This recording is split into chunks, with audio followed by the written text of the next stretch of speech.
Yeah. Let's go. We just gotta go hard. I go the hardest. I bring the pain. Not what you used to. It's all part of the game. Yeah, I just gotta go hard. I just gotta go hard. Go hard. Yeah. Oh yeah, the beast back. Adrenaline pumping through my veins, can't relax. Original, I am not the same as these cats. I sting them if they never ever mind and they beeswax. I don't ever cap, but I'm wearing like 3 hats. Never been a rat, but I know where the cheese at. You'll never get a trophy cause they all here where we at. You better believe that. When it's all said and done, I'll still be here standing. Never took a loss and it ain't something that I'm planning. I dare you to say something, my focus is A1. Every dog has his day, it's been mine since day one. This is real grinding, I'm still climbing. While you still trying, I'm still shining. It's real blinding, and I'm getting hotter too. Talking top 2, I'm not a 2. You let the pressure bother you and I do what I gotta do. Let's go hard. I just gotta go hard. Go hard. Go hard. They ain't coming close to me. Flow is on atomic, I'm starting fires through poetry. The hardest out, staying loyal, no falling out. And if you step into the court, be ready, we ballin' out. Yeah, the coldest of teens, they know what we bring, don't try us. They know in between, we go for these dreams in silence. Hard work, don't mistake it for magic. We been shooting in the gym, this is target and practice. Yeah.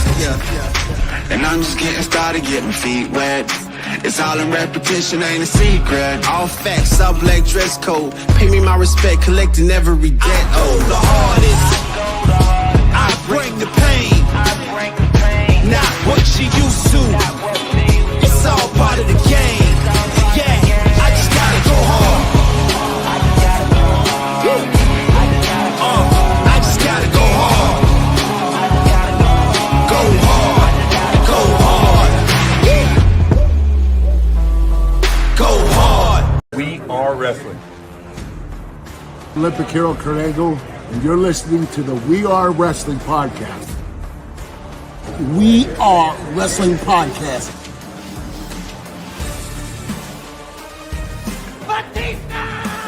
Hey everybody, Eric Bischoff here, and you are listening to We Are Wrestling Podcast. You're watching We Are Wrestling.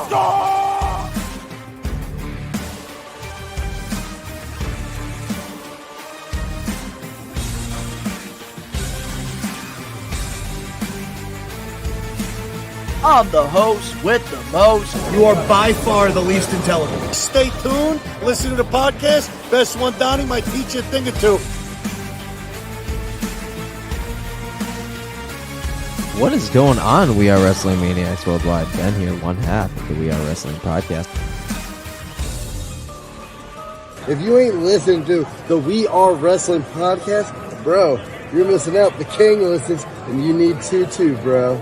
Ricky knows best, ladies and gentlemen. Ricky knows best. Believe in me. God bless you. We Are Wrestling Podcast.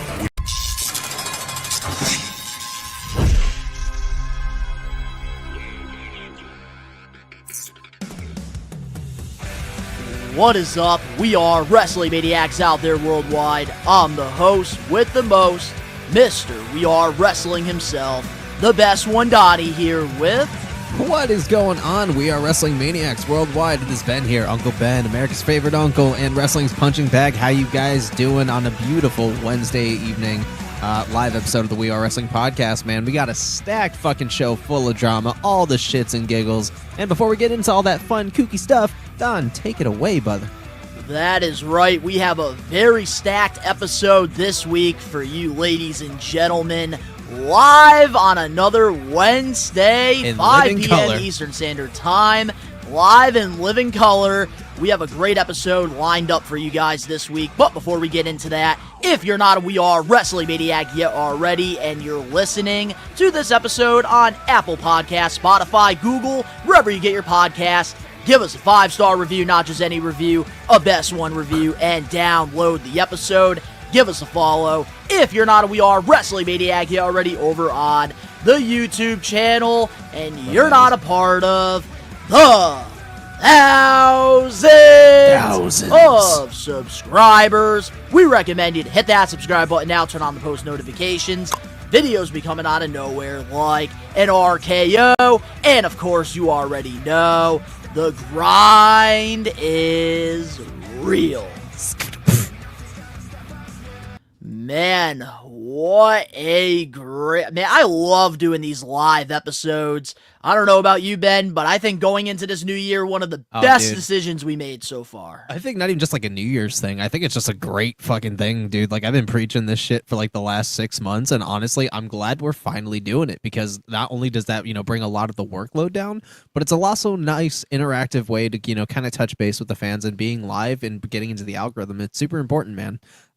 Yeah, dude, I love these 100%. Super unscripted. Obviously, like, we have a format, but whatever comes out of our mouths, bro, is absolute chaos. So I really do like these live episodes, because anything can fucking happen. Uncut, unedited. That's the magic of live episodes, which is why I think for me, it really took a while to really just say, you know what? Let's just go live with the podcast. I know for the longest time, you and our old co-host, Danny Huckins, you guys were pushing this for years. But I felt like we weren't ready, but I feel like now is the right time, and everything happens for a reason.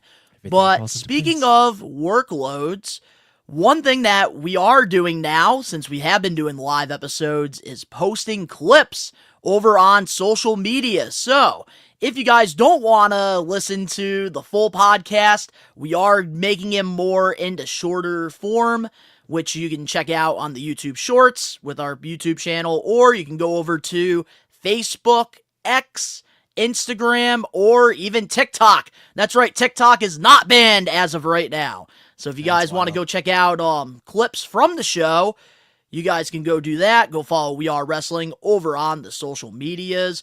But yeah, we got a lot of maniacs in here. We got We Are Wrestling member Angelo. What is going on? What's up, Angelo? We got Spencer in here. Spencer! And we even have James all day. What is going on? What's up, Alex? Brian Cutler. We got Alex Johnson. We got a lot of love here with these live episodes. And a couple things that we do want to talk about before we dive into our power of the poll. Oh, yeah. First off, we do want to let you guys know that Saturday, February 1st, we will be doing a Royal Rumble live watch-along. Unfortunately, we don't have the graphic yet for the thumbnail, but you guys will get to see it next week, which next week, by the way, guys, for the predictions, we have decided that we're going to make that our whole episode of the We Are Wrestling podcast. And if any big news comes out, we will be doing extras throughout the week with Phil, Ricky, Casual Cam. So, yeah, we got some big things happening Rumble week, which we will put that schedule out over on the social medias. And second, one of our good friends of the We Are Wrestling channel, Allie Ketch, unfortunately sustained a really bad injury.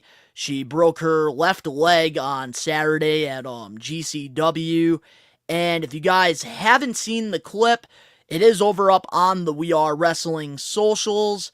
And we did post the link for her GoFundMe. So if you guys do want to help donate to Allie Ketch, because she is going to be out of action for a significant amount of time, you can go do that, because a lot of people don't know this, but if you're an independent wrestler, the only income you're getting is going to these indie shows, going city to city.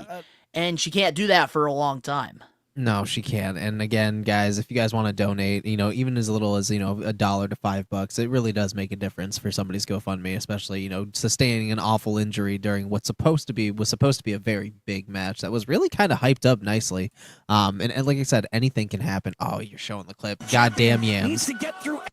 But we will mute the clip, but this is what happened in case you guys have been hiding under a rock. She went for a suicide dive and then landed on her leg wrong. You see that shit. Oh my god. So unfortunate. Yeah, that's very that's unfortunate. Off topic, but like I said, anything can happen in live episodes. Dan, you basically already announced it, homie. So guys, we might as well make this announcement. So our good buddy Dan of the We Are Wrestling channel, he goes to a lot of Blitzkrieg shows. he is going to be going on the Jericho cruise, man, and I told him I want him to do a vlog. Exclusive vlog for the We Are Wrestling channel. Him and Dylan, they're both going to be partying hard on that friggin' ship. And hopefully, Dan, you come back alive so we can get this vlog out to the Maniacs. Spencer, yes, there will be a watch along for Saturday night's main event. I'll be hosting it. Don will be in Brooklyn for an event. And yes, Byron, we will be doing a Royal Rumble draw. Not next year. We're doing it this year. We do it every single year for the Royal Rumble. Even you'll see it on all of our social medias. We post them in shorts. That's right, and I think maybe even in the beginning of the day, we'll probably post them as regular YouTube shorts and over on the social media throughout the day. Because a lot of the times we wait until a couple minutes before we do the live watch along. So I think we're gonna do them throughout the day, though. Hell yeah! But yeah, we got some big things in store. But like I said, if you guys do want to donate to Alley Catch, the link is down in the description box below, and we did pin it to the live chat here. So, with that being said now, let's get into our We Are Wrestling Power of the Poll. And every week, we tell all you guys all the time to go to the YouTube community tab. We give you guys 1 week exactly to vote. And we got a good one this week. Because a lot of us, we live off nostalgia when it comes to pro wrestling. And I swear to God, if it doesn't win, the one that should win doesn't win, I'm going to be so pissed because I was like, dude, yes, I was seeing the poll and it was beautiful and it better have stayed that way. Sorry. So we asked you guys, what WWE pay-per-view should they bring back? The 4 options we had was No Way Out, Armageddon, In Your House, or Judgment Day. So Ben, you want to hit that beat so we can get the results? Hitting the beat.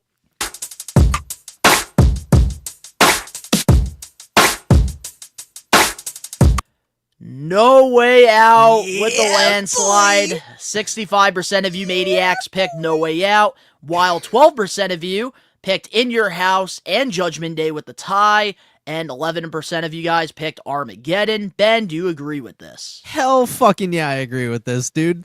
No Way Out was basically the beginning of the year Survivor Series. It was beautiful. It could have honestly stood as a 6th in the big 5. No Way Out was one of the most anticipated fucking pay-per-views of the year, dude, and I never missed that shit.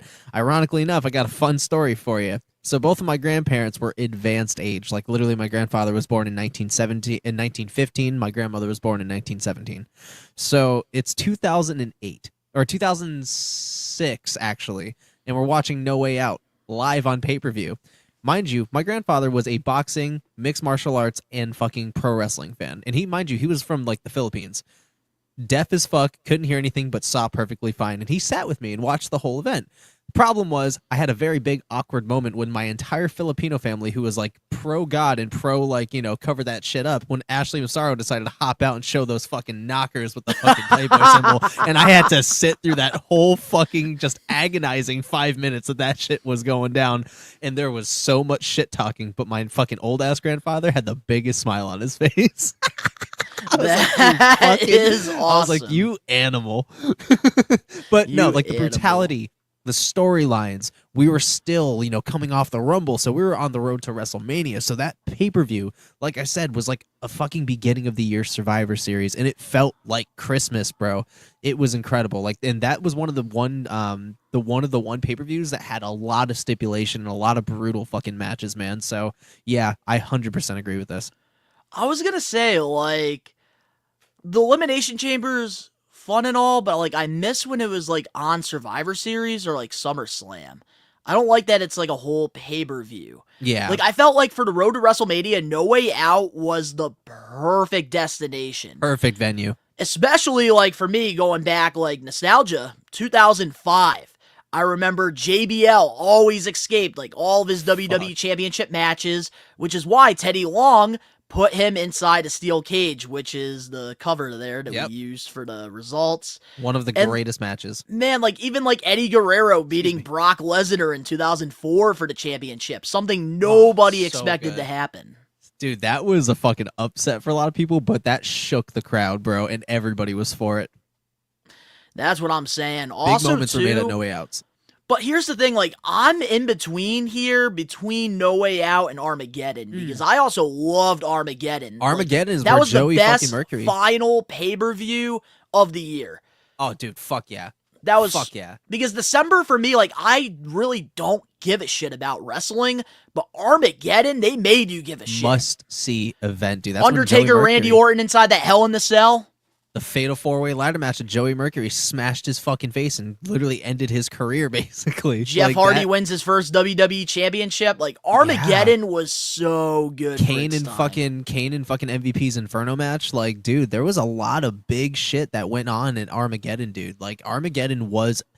I would have accepted Armageddon as a second. Like, if that came in first place just above No Way Out, I would have accepted it 100% because Armageddon was a very good fighting Ooh, effort. that's a good one. Brian Cutler, Three Stages of Yes. Hell, Triple H versus Yes. Shawn Michaels. New Day sucks, yes. I love New Day. I love Shut the heel fuck New up, Day. Donnie. But I will say this, though. Like, all the options were solid. Yes. But if I did have to pick between No Way Out and Armageddon, I understand why you Maniacs did pick No Way Out. I personally loved Armageddon. It was a good That year's was end. one of my favorite Ruthless Aggression pay-per-views. So I'm gonna have to go with Armageddon. They take JBL's $2 back. They did. They did take the $2 back. So if you guys do want to be a part of the power of the poll, every week over on the We Are Wrestling YouTube community tab, you can go vote. And of course, next week's will be a Royal Rumble theme, and it will be posted after this live episode of the We Are Wrestling podcast. Yeah. So Ben, are you ready for some TV recaps? Are you ready? Yeah, I'm ready. I said, are you ready? When I did that, you know what I was thinking of? I was thinking of, like, that clip from, like, the WWE house show. Remember when Undertaker was, like, in a tag match and then he gets all amped up like Ultimate Warrior? Yes. Yes. Spencer, also yes. John Cena versus JBL I Quit match where Cena got busted open really bad. That was Judgment phenomenal Day. match. That was Judgment Day. Judgment Day was But that was so good, too. Everything made sense on that poll except for In Your House, bro. Like, What? everything Come made on. sense No, except for come In on. Your House. In Your House was good. It was good for its time. I think it's just all nostalgia based, I think, when it really comes down to it. There was a lot of big moments in No Way Out and Armageddon, and arguably Judgment Day, because that's where Yeah, but In Your Kendrick won the House, titles. too, that's where we got Bad Blood. We got the Hell in the Cell with friggin' Shawn Michaels and Undertaker for the first time.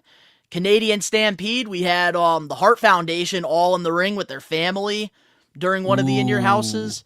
Yeah. Like, I think all four options, man, were very solid. Give me Taboo Tuesday, bro. Taboo Tuesday was lit. You know, I was thinking about putting Taboo Tuesday Yeah. in there. I probably should have taken In Your House out and put Taboo Yeah, Tuesday. dude, Taboo Tuesday Damn. was fucking lit, especially Taboo Tuesday 05, bro. Oh, fucking one of the greatest pay-per-views of all time. Dude, right I there. love 2004 Taboo Tuesday. I think that was the first one. It was. With Eric 05 Bischoff was and just Eugene. it for me, dude. I loved it. I love Taboo Tuesday, bro, so much. Which, speaking of Eugene, man, I've been watching some of his YouTube videos. They're really good. But now, with that being said, let's get into the We Are Wrestling Weekly TV Recap. And this is some of the highlights that have been happening on wrestling television throughout the week. And surprisingly, there's really not a lot of WWE here to talk about, except for a couple Royal Rumble entries, which we'll get into. But That's starting negative. things off, last Saturday at AEW Collision, we saw the breakup of The Acclaimed. Max Caster made Bowens choose between him or Billy. Bowens picked Billy Gunn. What's your thoughts on the breakup? I have thoughts.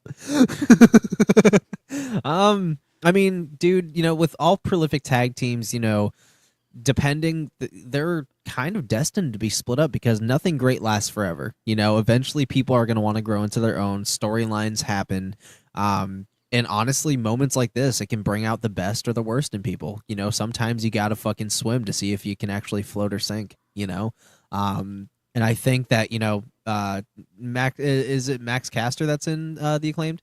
Yep, Max Caster. Yeah. He's done a lot for Blitzkrieg. Yeah, in, like, so the Northeast area. yeah, he's going to be at fucking in February for Blitzkrieg, right?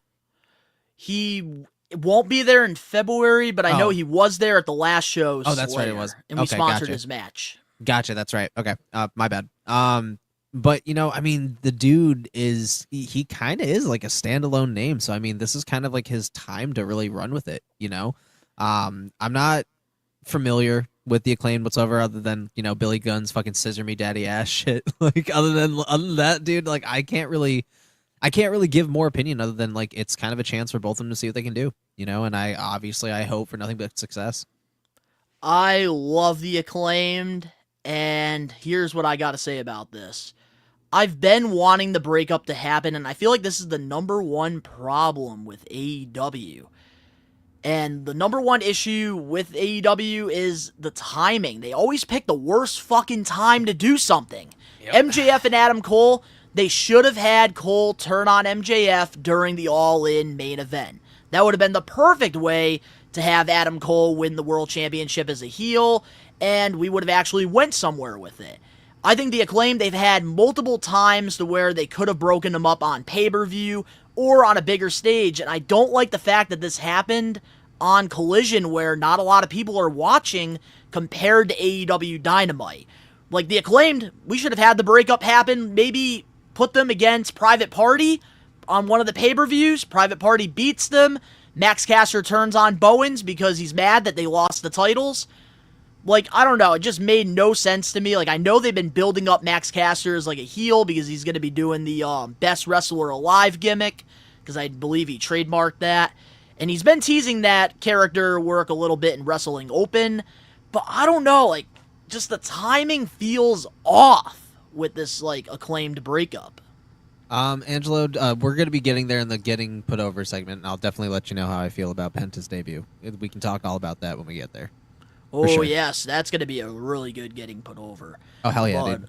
But I will say, like, I am very excited, though, to see what Max Caster could do as a single star.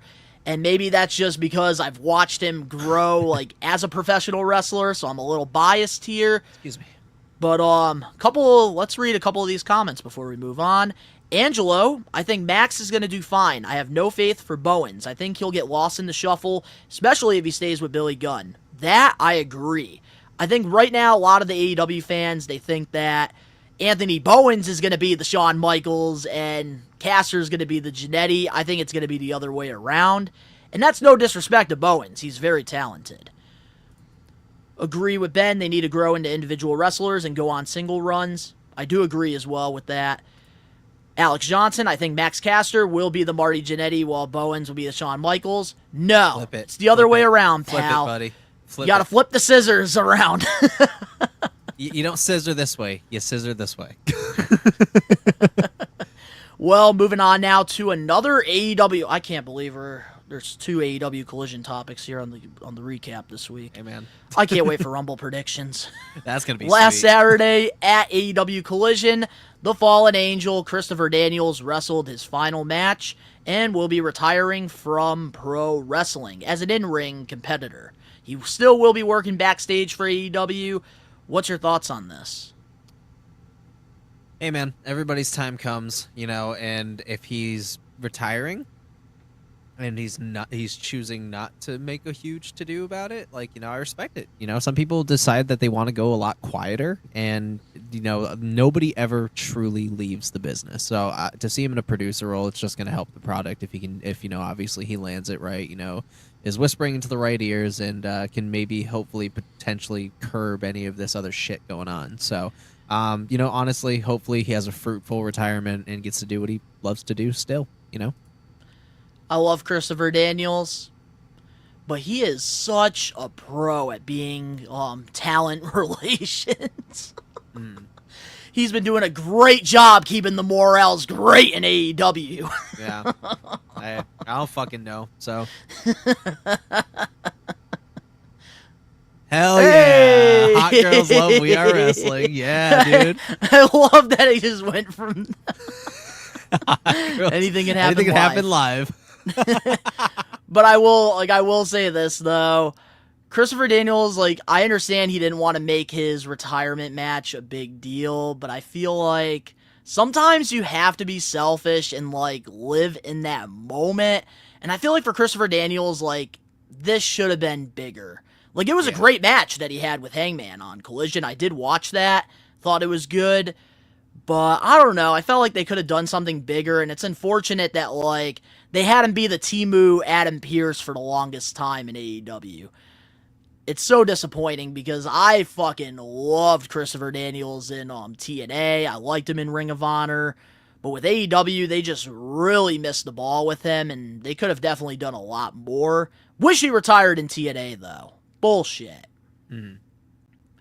But we're just going to have to wait and see what happens. But congratulations to Christopher Daniels on having a very successful career.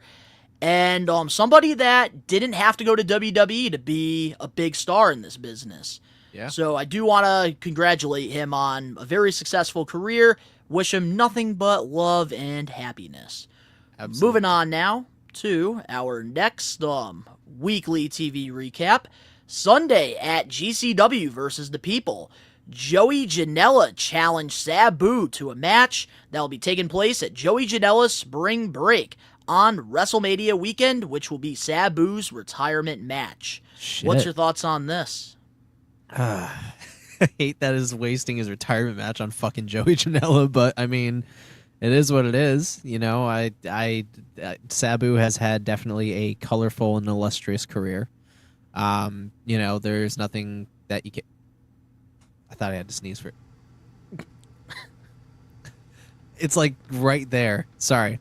But no, I think Sabu's had like too much of a, you know, a hefty career to retire against Joey Janela. It just seems weird.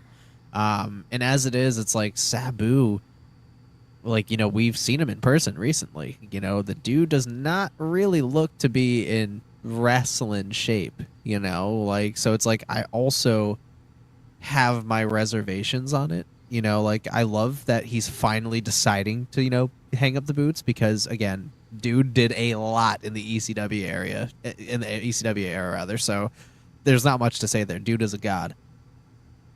But I hope he is really thinking about the caliber of what he's willing to put himself through. You know, because it's like you want to come out of that retirement match too, the same way you went in. So that's basically what doesn't die. Dan. So basically, that is exactly what I was talking about, and I was trying to be nice about it. Yeah, like the dude needs to be careful. But again, you know, congratulations to Sabu too on his retirement because it's long overdue. I feel like, but again, what a fucking career, dude. What a carear! One of my favorite ECW guys of all time. Bro, And can you hit the Angelo, timeout he's going to hammer? be wrestling. He's going to be wrestling at GCW. It's going to be during WrestleMania weekend. They usually do this tradition, Joey Janela Spring Break. It's one of their like big shows that they do. But I will say this. I know Sabu has taken time away from the ring the last couple of years. I know he got like hip surgery. He's been repairing like all the damages that he's had throughout his wrestling career. I do think going in there with Joey Janela is the right decision because Joey Janela is a deathmatch wrestler who is a professional, and he is very safe at the end of the day. So if there is somebody like I would want Sabu to be working with, it's a guy like Joey Janela. And I think it does make sense for Sabu to have his last match in GCW because that's his wrestling style. Like, it wouldn't make sense if he had his last match at AEW or WWE. Sabu's always been known for extreme, and right now, like, out of all the wrestling promotions, like, that we have access to, I think GCW is the right place for Sabu to hang up his boots. Yeah, I agree. I 100% agree. But Alex, I just want to highlight something real quick, man. Condolences, and, you know, I'm sorry that's happening to you, but you don't need to spam for us to see it, man. Like, I get it, but let's just kind of put the brakes on that. All right, dude? Thank you. All right. Yeah, speaking of that comment there too, my fiance, her grandfather actually passed away Oh, damn. a couple when? days ago. A couple days ago? Shit, dude. To Condolences lung to you cancer. guys, man. Oh, that's awful, man. Condolences to you guys. Yeah, this is like one of her first like real like deaths that she's experiencing in her life. Oh, yeah, Like, dude. So it's really new. bad for her. Yeah. Yeah, dude. That's awful, But, man. but Send my Alex, condolences. my heart, my condolences. I'm there for you, man. Mm-hmm. Absolutely sucks. Cancer sucks. But getting back now, like into our next We Are Wrestling TV recap. Sunday at TNA Genesis, Joe Hendry defeated Nick Nemeth to become the new TNA World Heavyweight Champion. What's your thoughts on this? Long overdue. Should have happened a long time ago. The dude is charismatic as fuck, dude. Like, he is one of the most charismatic rising stars that is really making echoes inside and outside WWE. You know, the dude's built for it. The dude is just getting started. Realistically, I know he's already had a longer career so far. He's been in the business for a long time. But, man, that dude is going to be even larger than life. Give it 10 years, and that dude is going to be one of the top performers that we have in the wrestling business. You know, in that match, man, like, I saw bits and pieces of it, and they both came to work, man. And what a moment for Joe Hendry, dude. Like, he is a champion. I say it's long overdue, but honestly, the timing is pretty perfect with everything going on and the booming of how their working relationship's going. So we're going to be seeing some great things soon. Yeah, Yes. So my thoughts on Joe Hendry winning the title, finally. I've been wanting this to happen for the longest friggin' time. And I will say, like, I'm happy for Joe Hendry. I thought that both of these two did definitely come to work. I watched the highlights to this match, and also gotta give a huge congratulations to TNA Wrestling on filling up I believe 4,000 fans were at that show, TNA Genesis. That's big. Like, really, congratulations to TNA from going from a company that almost died to, like, having this working relationship with WWE, which I know we'll talk about more in our main event topic. But that's just huge that they were able to sell out Genesis, and, man, Joe Hendry got his moment, which absolutely deserves. He's one of the most popular guys in TNA. I feel like it's criminal that he, like, hasn't had the championship until now, but finally we could start building TNA around Joe Hendry. He's the perfect top babyface for that company. Absolutely. And I do hope that he does show up in the Royal Rumble, too. No, he's going to be on the cruise, I think. Angelo, I don't like how they had JBL keep coming out and clothesline someone, then leaves. Yeah, it's a part of his, like, his gimmick thing that he's doing. I don't mind it at all, because you never know when he's going to show up. But it was sold out. Yes, it was. Alex, you believe in Joe Hendry? I think we all believe in Joe Hendry. But, yeah, man, I'm happy for Joe Hendry. Absolutely deserves this, and I hope he shows up in the Royal Rumble and comes out with that TNA World title. That'll be wicked cool. But now, with that being said, let's get into our last We Are Wrestling TV recap. And last week, we pretty much showed you guys all the latest entries in the WWE Royal Rumble. And so far, we have John Cena, Roman Reigns, LA Knight, CM Punk, Drew McIntyre, and Seth frickin' Rollins. But this week, we got two more names that have been announced that will be entering the Royal Rumble, and that is Rey Mysterio and Sami Zayn. What's your thoughts on this? Hey, and you know, a shark of big fucking names that are already in the Rumble. You need the underdogs, man, and there's no better representation of underdogs than fucking Rey Mysterio and Sami Zayn. So, I mean, you gotta put the bone out for the smaller guys, you know. I think that the sole purpose for both of them being in it will further storylines in some capacity. I've noticed that every single name that is planted has something going on. So I think that these are some pretty big players that we're going to be, you know, dealing with in the Rumble, and that's something to keep your eyes open for, you know, when shit goes down here in a couple weeks. So I'm really, really, really excited. Ooh, so real quick, I do want to address this. Angelo said Nia is already in the Rumble, so I don't get why they have her fight Rhea a week before the Rumble, so it's kind of a giveaway.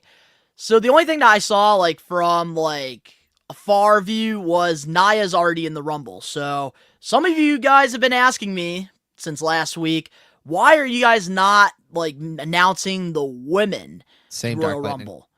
And I'm going to tell you this. Here's why we are not pretty much acknowledging the Women's Rumble. Is because WWE is not putting any effort into this year's Women's Rumble, which is fucking annoying. I like what they're doing here with the men. They're having them cut individual promos, and they're pretty much announcing that they're entering the Rumble, and we're really getting a backstory, which I feel like we haven't gotten this in a couple of years with the Men's Rumble. Man, let it cook. I wish they would do the same for the women. Let it cook. See, just because we're not getting announcements does not mean that match is not going to hit fucking hard, bro. So I just let it cook. Let it cook. Like, Usually the Women's Rumbles are better. I know the Women's Rumble is going to cook, but can we get some build-up like they're doing here for the men? It only takes, you could have literally a 3-minute promo, 3 minutes of television. You could have a woman wrestler come out and cut a promo. I loved what they did this past Monday with Sami Zayn entering the Rumble. It reminded me of a young Daniel Bryan with the Yes Movement. Rey Mysterio last Friday on SmackDown, pretty much talking about like 62 minutes being in that 2006 Royal Rumble and why it's important for him to win this one. Man, like, I love that they're making the Men's Rumble like actually matter this year, but I wish they would do the same for the women. I got you. But I will say though, like, this is looking to be one of the most stacked Royal Rumble matches, and I think we're not going to get a lot of surprises in the Men's Rumble, but it is going to be like one of like the biggest like Royal Rumbles like in the history, like when it comes to like name value. Yeah. And that's what I'm excited about. Same, dude. I'm stoked. Because last year I kind of got myself a little down. I thought we were going to get all these surprises. And dude drank the Kool-Aid and fucking just left himself disappointed. So I am going into this Rumble with low expectations because I want to actually enjoy a Royal Rumble for once. Same fun.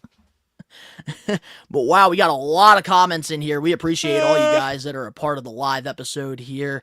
Let's see. We have Dark Lightning Inferno 66. This year is the first year I can't tell who's going to win the Rumble. That I agree. I love that. Whoop, Alex Johnson having, oh yeah, no, that's not Royal Rumble. Danny, the Women's Royal Rumble is usually Shut the fuck up, Danny. That's why the Women's Rumble was better than the men's last year, Danny. Every single fucking year. Lately.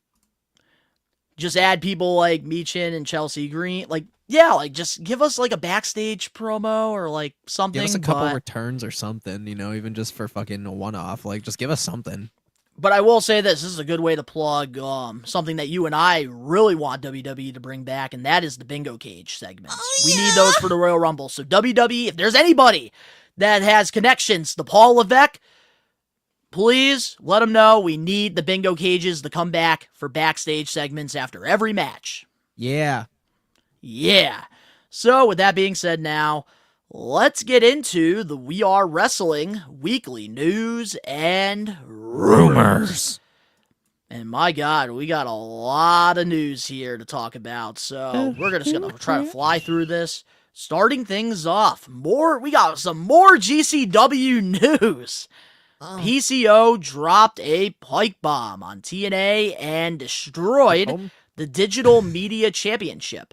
According to PW Insider, PCO's rant and destruction of the TNA Digital Media title was legitimate. He is done with TNA. His deal expired at the end of the year. Also, according to Fightful, TNA as a company were livid over the situation at PCO at the GCW Hammerstein show this past weekend. TNA claimed that PCO actually had a replica title and that they are in possession of the real belt. He was set to lose it and finish up with the company this Thursday after his contract expired.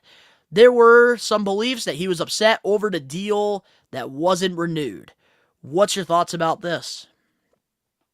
See, I heard that he was one of the people that were asked to take a massive fucking pay cut. 70%, I think. And that is fucking pathetic. So I would, like, where it is very unprofessional what he did to make noise, I don't think I blame him as much as these people think, because that is a fucking slap in the face to someone who has helped keep that company afloat. Like, that is a slap, dude. And apparently mad people were fucking asked to take massive pay cuts. And, dude, like, I can't blame them, dude. Like, they were on the cusp of greatness with Scott D'Amore, and all of it got fucked up and derailed, and it is none of their faults. And I don't blame a lot of them for wanting to fucking bounce, bro. Like, at the same time where I'm glad they're thriving there is a lot of fucking bullshit, dude. So it's like, I get it in a way, but the way he went about it wasn't right. I think that I have to disagree. I think that PCO is 1000% wrong in this situation because as a professional wrestler, you are a professional.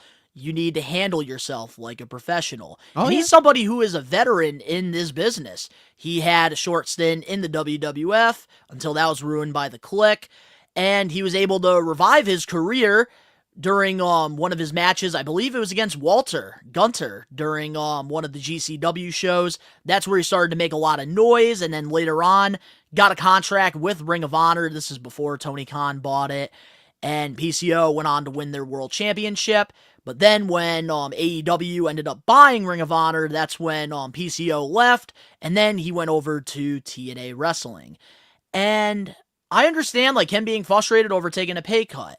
But Rhino also got this pay cut situation, and he didn't go out and friggin' go to an independent show and destroy a championship and completely shit on the company. Rhino handled himself like a professional. Rhino also has love for TNA, and that was a massive part of his career. Where PCO so I can kind of see where you're coming from too. Like I said, it's a fucked situation. But is PCO really a needle mover for TNA? You know what?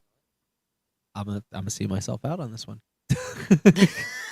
You know what? I'm gonna see myself out. He hasn't really done anything special. I get it.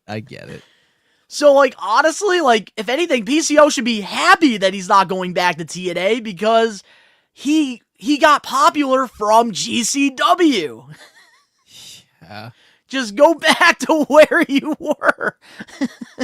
Or go back into, like, your little zombie factory or wherever they fucking made you. Go back to Spirit Halloween, bitch. Go back. Go back to Spirit Halloween, bitch. But that's what I'm saying, Angelo. He wasn't a top star in TNA, so, like, why he is, I lost a lot of respect for PCO from this, like, whole charade. Piece of shit. But I will say, like, good way to, like, get people to talk about it because, hey, we're talking about it here. We never talk about GCW, which I do love GCW, by the way. Yes, we do. But moving on now to our next We Are Wrestling weekly news and rumors topic, we got some more Malachi Black news. According to PW Torch, there are some influential people in WWE who are big fans of Malachi and see him as a possible top singles act in the company. Malachi Black was also criticized by colleagues in AEW who were frustrated by the perception that he was resilient to doing business, including doing jobs and frequent claims of injury issues. He and Tony Khan never developed rapport. Although most assumptions... Huh? A rapport. Rapport, thank you. Although most assumptions are he'll return to WWE, Malachi has told some people in AEW in the last year or two that he was burnt out and just wants time away, and perhaps even mentioned possible retirement. What's your thoughts on all these updates with Malachi?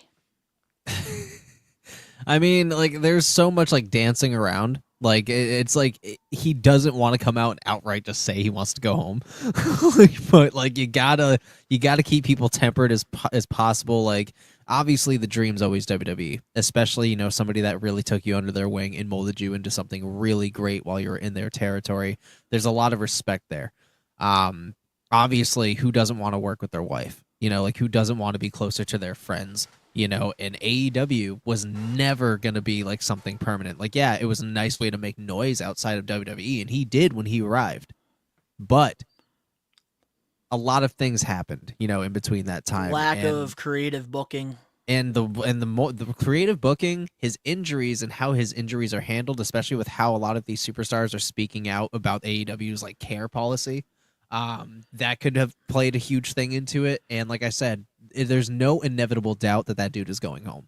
That dude is 100% going. Well, also, too, he was a CM Punk guy. He was a CM Punk guy. Yeah, exactly. And so if you notice, like, you look back at a lot of the people that were on AEW Collision when they decided to split the rosters up, Malachi, he was one of them that did a lot for Collision. And like a lot of them got really lost in the shuffle. Ricky Starks, perfect example.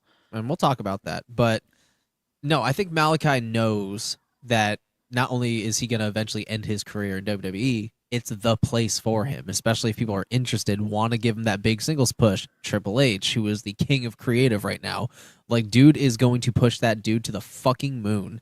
And honestly, I love that because we need that kind of star power. We need that kind of almost like darker force in the WWE that genuinely has that kind of gimmick that could carry that shit, dude. And my God, the classics he could put on with Seth Rollins, CM Punk, maybe even Cena on the way out. Like, there's a lot of people that he could fucking tussle with that I am excited. Him and Damian Priest, what the fuck? Like, dude, I'm excited for that shit. Good rivalry. Yes, especially with how what their fight style is like, dude. Nuts. I'm fucking hyped for it. Oh yeah, dude. That dude is a future world heavyweight champion in the making, and I could see that shit happening within 6 months of his arrival. Oh, absolutely, 1,000%. And, like, here's what I got to say about Malachi, like, with all these reports. I don't think he's going to retire. Yes, I do think that he is going to go to WWE because Triple H, when Papa H was running creative, Malachi Black, he was a megastar in Black and Gold NXT. Oh, yes, he was. And I think now that, like, he's had time away from the WWE television, people are going to forget how bad that Vince McMahon run was, and it's going to be a fresh coat of paint. And one thing in AEW, despite the lack of creative for him, he did go out there and prove to naysayers that he can tell a story. And he's somebody that you can really build a rivalry around, especially putting him in a feud against somebody like a babyface. Like, for me, one of my favorite final feuds of his in AEW was him and Adam Copeland. Edge. I thought that they did a great job there. And I feel like with WWE, under Triple H, Malachi really has the potential of being the top mid-card guy, maybe even win the world championship. No, bitch. That dude has the potential to be a fucking top guy, not a mid-card guy. That dude is larger than life if presented the right way, dude. Like, I am a firm believer in Malachi Black, and I'm going to tell you this right now. My first feud, I want him and fucking Karrion Kross.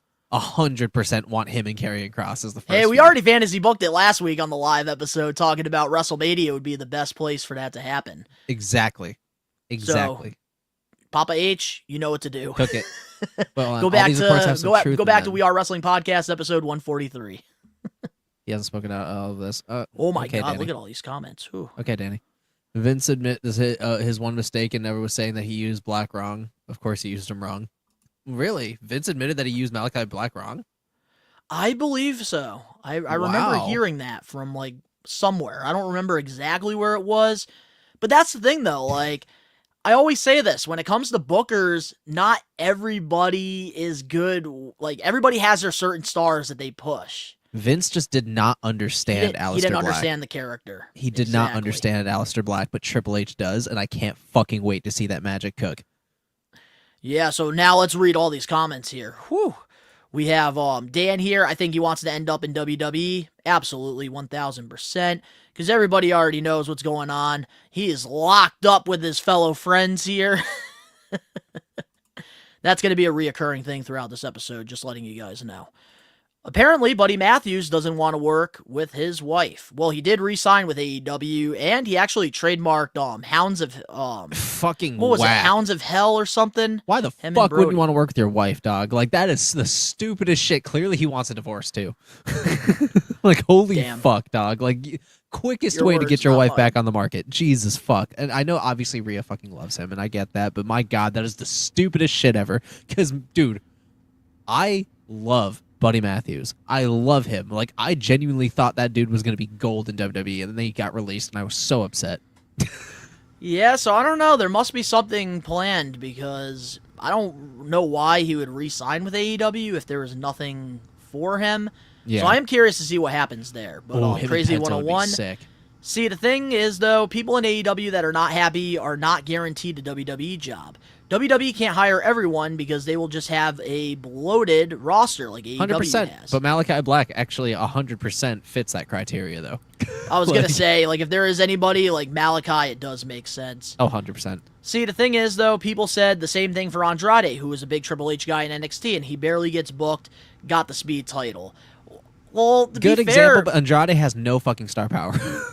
well, no, Andrade is very talented. So talented. And, like, he actually has, he's regularly wrestling on WWE television, but he hasn't really had a good storyline yet with him. He needs a but I think better Malachi's a different situation, I think. I think Andrade just needs a gimmick change, like, you know, new gear and maybe like just like a new direction, because I fucking feel like Andrade could be so big, and we're getting off course, but like I get that example though.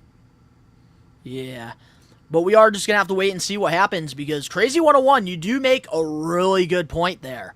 There's only a certain amount of TV time that WWE has weekly. Fuck no. And there's only so many people that you can have on your shows. Yeah. But I do think when it comes to Alistair, if they friggin' can book his re-debut right, I think that he could be one of those game changers. And I'm looking at it from, look at where they were in AEW to WWE. Like, look at the track record so far. Everybody that's been in AEW, for the most part, I would say maybe 75% of them have been more successful. And, yeah, like, even though AEW, like, isn't that good right now, one thing that AEW is doing is letting their talent go out there and build up their friggin' stock. And I feel like they're putting themselves in a better financial situation by going to AEW, taking those couple years to really develop their characters and put on good matches, to where they get that call from WWE and they're in a better position than they were before getting released. Yeah. Either way, that's going to be a sick fucking match, though, by the way. Penta and Aleister Black, dude. That's going to be a moneymaker. That's going to be a moneymaker. That needs to be on a fucking PLE, bro. I wish I used that for my what if. Whew. Oh, damn. My God. Yeah, dude. We got some shit cooking. Just wait. Well, Takeshita? Yeah. 100%. But speaking of time, this is a great segue. So we got some WWE TV news, according to the Wrestling Observer newsletter. Right now, and this can and has changed over time, Paul Levesque is looking at 2.5 hours as a sweet spot as far as the time for WWE Raw shows. SmackDown is set to go back to 2 hours in May or June. Thoughts? That's perfectly fine. That's a good runtime. If you can bring down the time, yeah, it's not going to be exhausting on your superstars either. So either way, runtime has never worried me. And, you know, like, if it's long, cool. I got a lot of pro wrestling content. If it's short, we're getting good storylines. We're getting right to the point, and we're not sugarcoating anything. So, I mean, like, the duration has never bothered me. So all I can say is cool. You know, like, I'm cool with whatever as long as it benefits the company, it benefits wherever the streaming service is going, and it benefits the numbers. You know, that's realistically where it's at, because, you know, you don't want a product that's so long people start to tune out of it, but you also don't want a short enough product to where people, you know, are like, what the fuck, you know? Yeah, I feel like SmackDown being 2 hours is definitely the right decision, and I think Raw being 2 hours and 30 minutes is a perfect time. I actually really like that a lot. Like, yeah.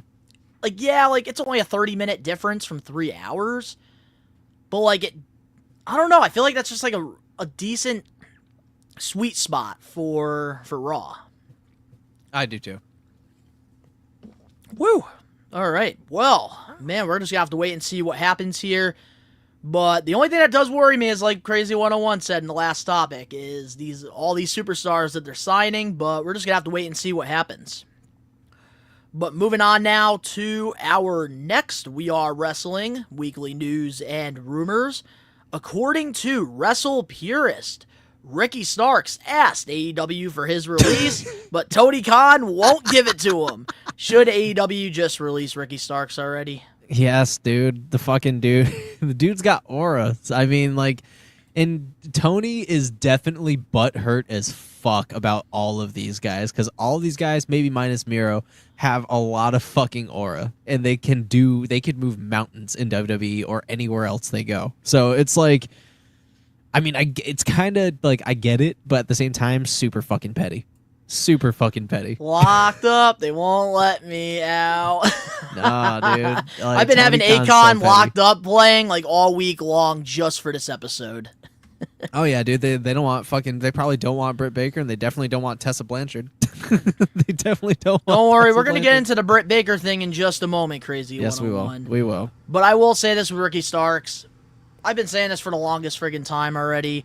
Like, if a soldier doesn't want to be like a part of like your team, why the hell are you just letting them be there?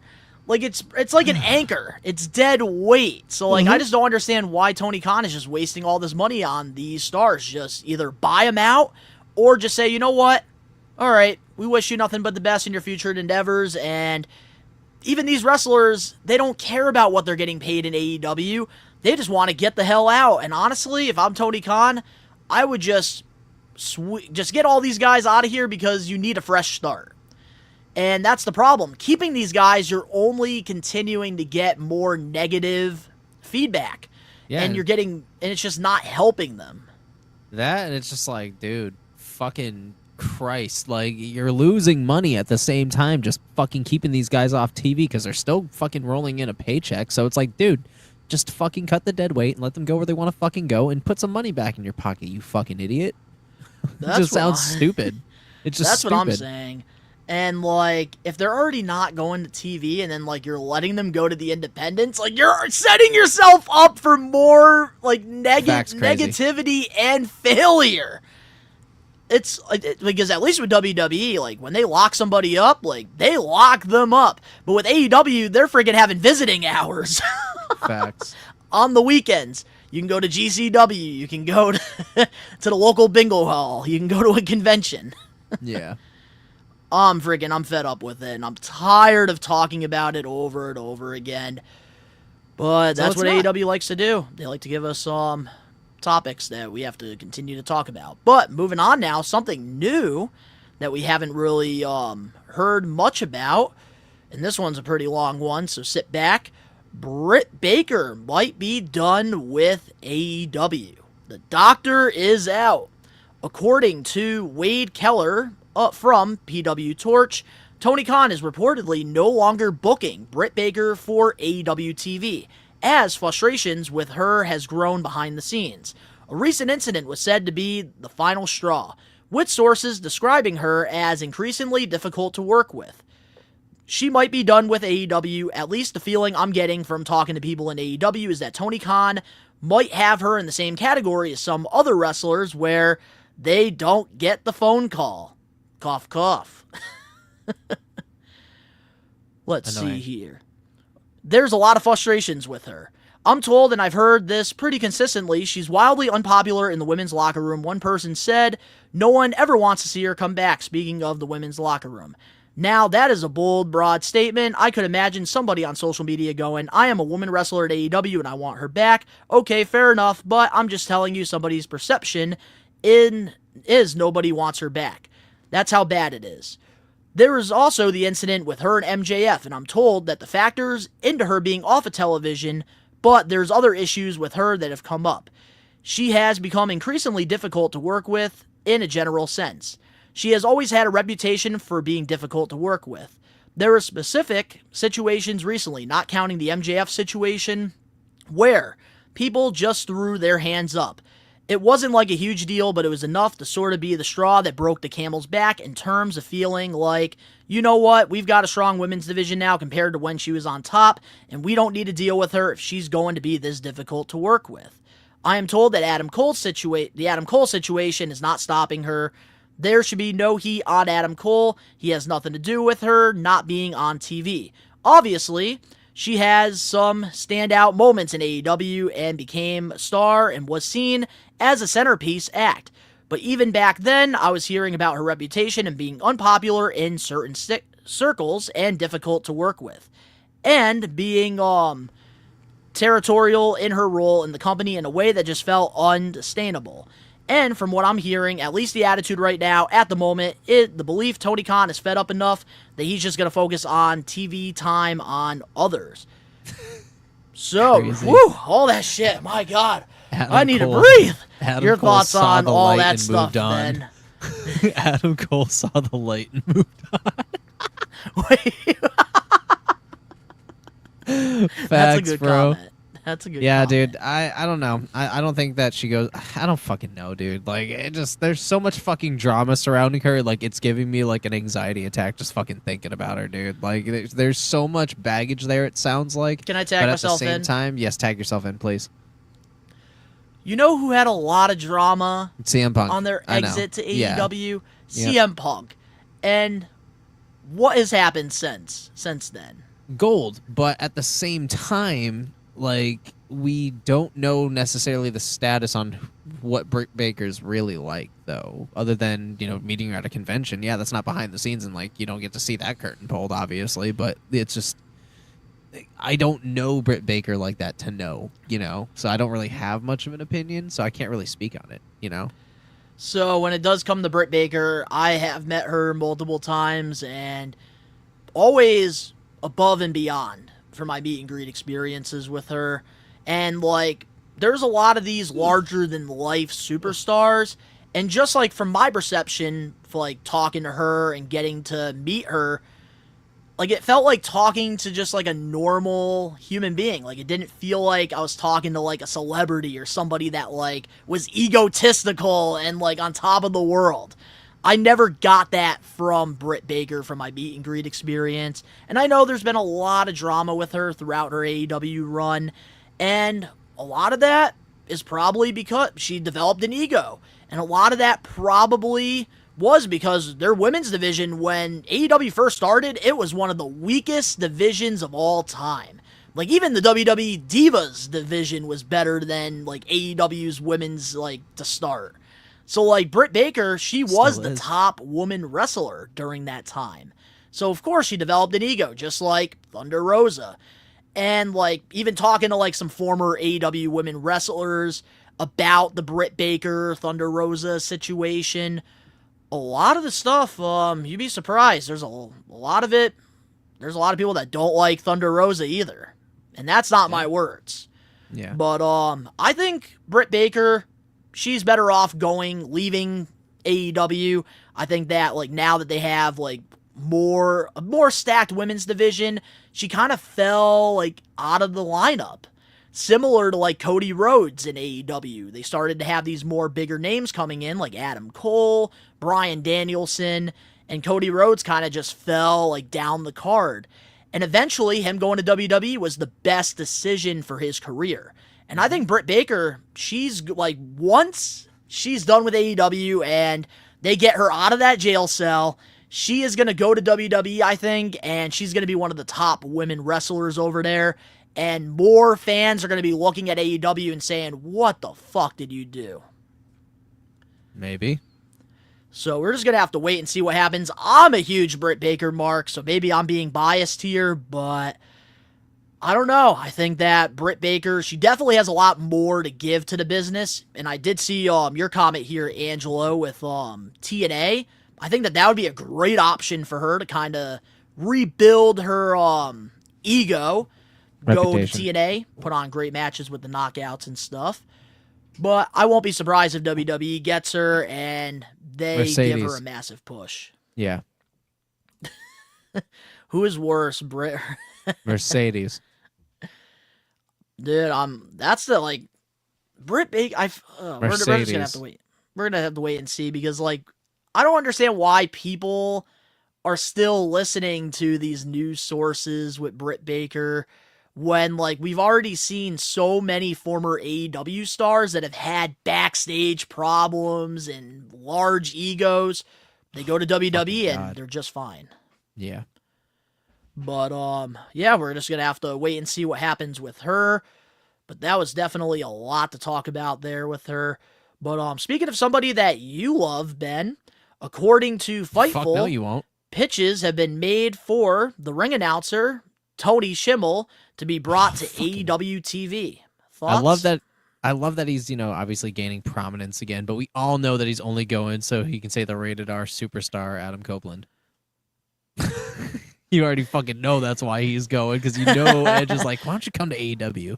Yeah, I could see, like, I don't see him being like a permanent ring announcer in AEW, but maybe like a one-off just to get that rated R superstar instead of Edge. Cope.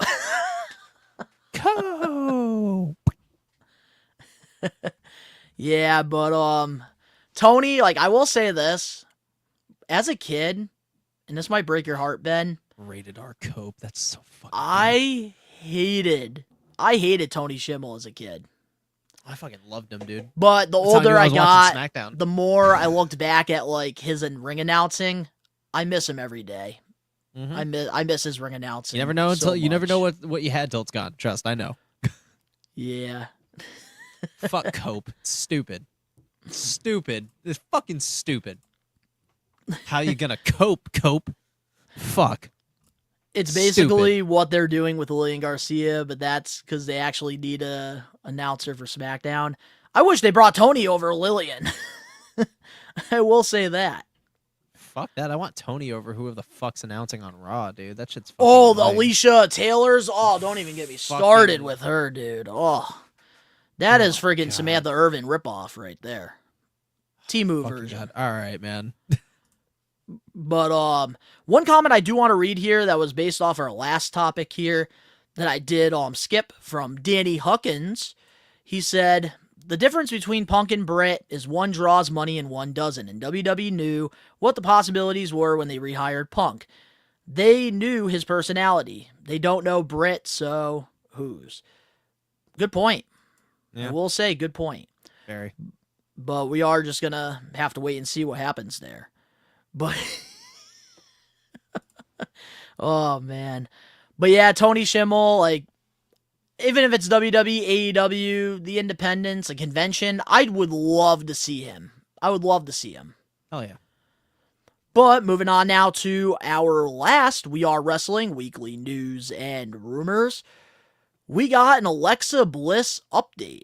According to PW Insider, plans for Alexa Bliss expected WWE return are currently off the table.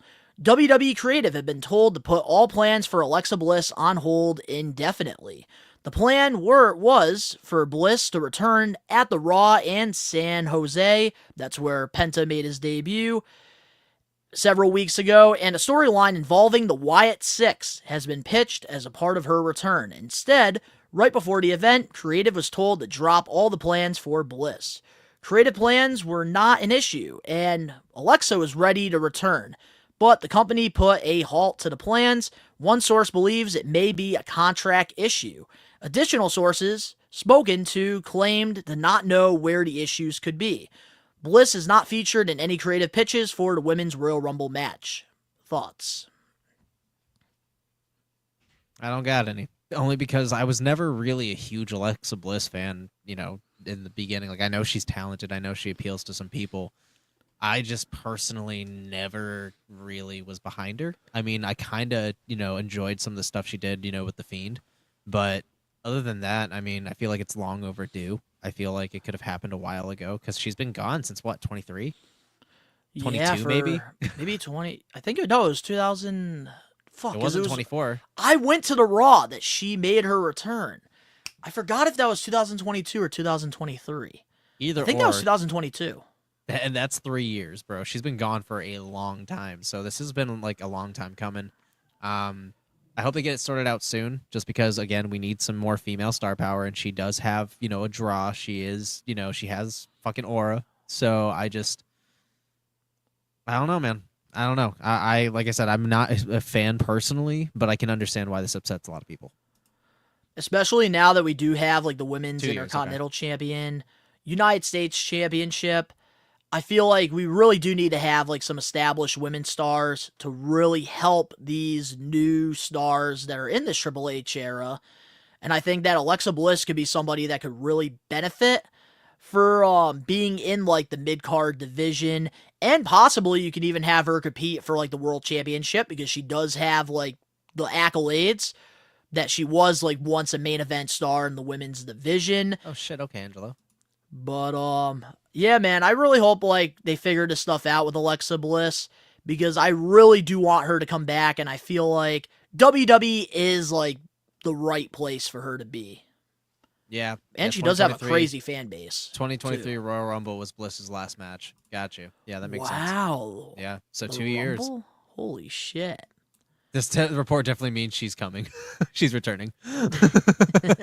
Sometimes that. that's what happens. Like they put a report, they want to just plant the report. seeds. They want to Yeah. trick us a little bit.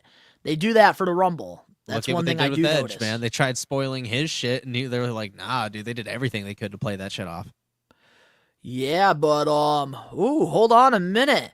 I just got a video from our buddy Ricky Knows Best, everybody's favorite, and it looks like he has something to say here about Dr. Britt Baker. So it looks like we're gonna be rewinding back to it. Let's hear our good old buddy Ricky. Ricky Knows Best. Ricky Knows Best. He knows Here best, we go. ladies and gentlemen. Ricky knows best. Believe in me. God bless you. It's me, Ricky Williams. Moxley's just as crazy as him. No, Ricky! Bullshit! They do it too sometimes. I'll be catching it. It's me, Ricky Williams. Stop playing. But that's my opinion. He's so over. I feel like Ricky knows best. doesn't want ladies Britt and Baker in gentlemen. AEW. Ricky knows best. What about you? Believe in me. God bless you. What's up, We Are Wrestling? Shout out to all the We Are Wrestling staff. Shout out to the best one. Shout out to the Lone Ranger, and shout out to the Voice of the Faithful. Now let me get into this Britt Baker situation. Now, first and foremost, I'm going to get straight to the point, and I'm going to make this short and sweet. Doesn't matter where Britt Baker goes. Doesn't matter at all. The situation, everything, doesn't matter. Tony Khan, him holding his wrestlers' contracts and won't release them, don't matter for it. And I do matter for it somewhat, but then I really don't matter for it because due to personal problems, y'all refusing to compete. But Tony Khan, you're also being petty at the same time. Now, I don't want to talk about negative nature. I don't want to talk about contracts or anything in professional wrestling anymore. It's highly overrated. It's ridiculous. It's crazy. It's stupid. It's dumb. Get your check. I understand all of that. I respect y'all. Y'all professionals. Y'all need to sort that out behind closed doors and stop bringing it on social media. I'm tired of hearing it every single day about somebody wanting to leave, putting names on social media, claiming you locked up out of your contract. Bro, I'm not trying to hear it no more, bro. We in 2025. I need to handle business properly, handle it more silently behind closed doors. That's what happened. Social media done turned this whole thing upside down. And I seriously don't care about it. But Britt Baker, I wish her the best.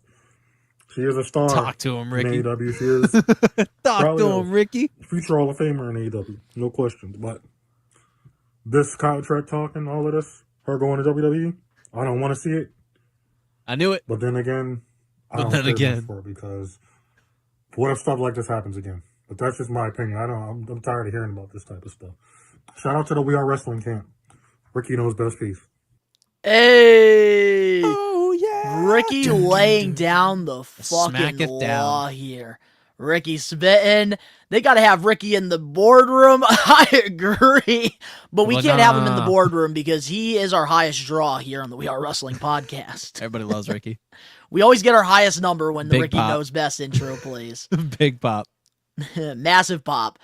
But, ooh, I know everybody's ready for this one, so we got done with all the weekly news and rumors, so you already know what time it is. It's time for the We Are Wrestling Getting Put Over segment. And this week, we're going to be putting over the newest WWE superstar, Penta, this week. Yeah. And I will say I am very excited about this because Penta, somebody who I have gotten the opportunity to watch in the independent circuit. I got to meet him multiple times, did a lot for Northeast Wrestling, did a lot for Big Time Wrestling, just all over the place, and even got to meet his brother Ray Phoenix as well. First time ever watching them, I believe Penta was facing Darby Allin. And that was the first time I ever got introduced to him. Also got a couple cool collector items throughout the years meeting Penta. Got a couple of my AEW figures here signed with all the paint markers going on. Bunch of different Penta looks, which that's like one thing I'm really excited about in WWE is like seeing all these looks like turn into like wrestling figures. Hell yeah, dude. But let's go over some of the accolades now for Penta, because he's got a lot of friggin' championships that he's won before coming to WWE. He's had a legendary career. So he is a one-time Latin American champion. He is a one-time AAA mixed tag team champion with Sexy Star. Ooh. Also, a two-time AAA tag team champion, 2 times with Penta, and a one-time Ray Phoenix. Ray Phoenix, and a one-time AAA tag team champion with Joe Leiter. Never heard of him. That's why we put the name there. Lucha Underground champion. He is a 2-time champion. Yeah, also, the Gifts of the Gods championship. That's sick. 1-time champion. Also, a 1-time Impact World champion. Fuck yeah. A 1-time Impact Tag Team champion with Ray Phoenix. Got it right this time. Also, a 1-time MLW Tag Team champion with his brother. Also, a 1-time AEW World Tag Team champion with his brother.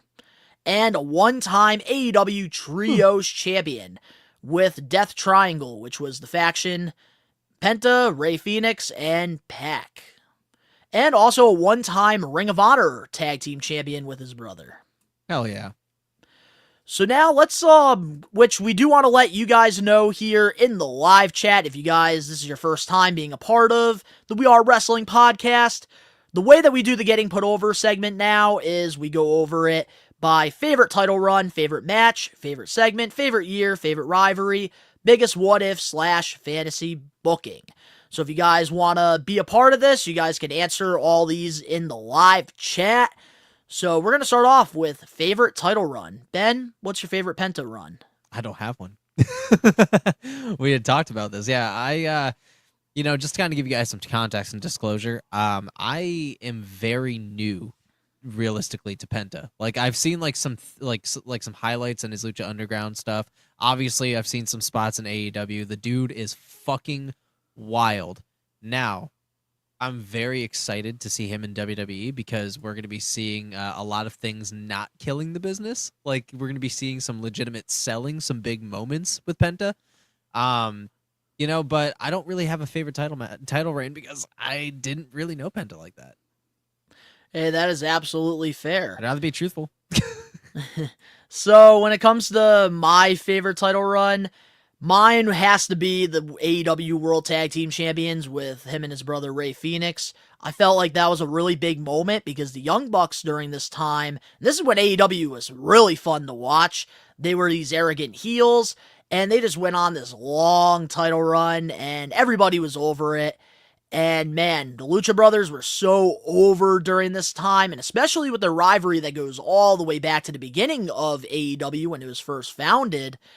Them finally winning the titles, man, that was for me like my favorite run, easily. By far. But let's see here. We also had Brian Cutler here. His favorite run was the TNA World Championship run, which was, I think, also another great world title run. Also, Alex Johnson agrees that his favorite run was the AEW titles, tag team titles, Lucha Underground. All right, well, moving on now to our next slide here. Favorite match. And for me, like, my favorite match when it comes to the Lucha Brothers, it does go back to when they won the championships. They had a steel cage match at AEW All Out 2021 against the Young Bucks, and my God, the creative spots in this match, I friggin' really enjoyed it. It was a perfect story, and just really, like, from start to finish, such a great match, especially, like, the entrances. Like, the Lucha Brothers felt so important, so I had to go with that. Getting into the favorite segment. I would say I'm going to be basic for favorite match, but him and Gable was fucking incredible, dude. Like, that is how you fucking debut and make some noise in WWE, dude. Upon arrival. That fucking match was so goddamn good, and who better than Gable to kick that bitch off? Like, Gable is, like, the perfect dude to go against when you have somebody at the size of Penta. He is another Kurt Angle that can adapt to any kind of style and make it look like fucking gold, and I want to give props to Gable for that shit too, because man, he made his debut look huge, and they took 2 weeks to make him look like a fucking star. Like, it's that incredible. I 1000% agree. Once we can get past 3 weeks, then we know like this is legitimate. Solid. Yeah. We got Danny here. The best tag match in AEW I saw was Lucha Brothers versus Young Bucks in the cage. I believe, yep, 2021, Danny. Right there. Fuck nice yeah. graphic. Alex Johnson, my favorite Penta match has to be the Penta versus Io Sky in Lucha Underground. Ooh, Whoa, bitch, I gotta hold watch on, that. pause. I'm gonna. He said, "Yo, put big full stop. Hold up. Whoa, We gotta Io- watch that shit."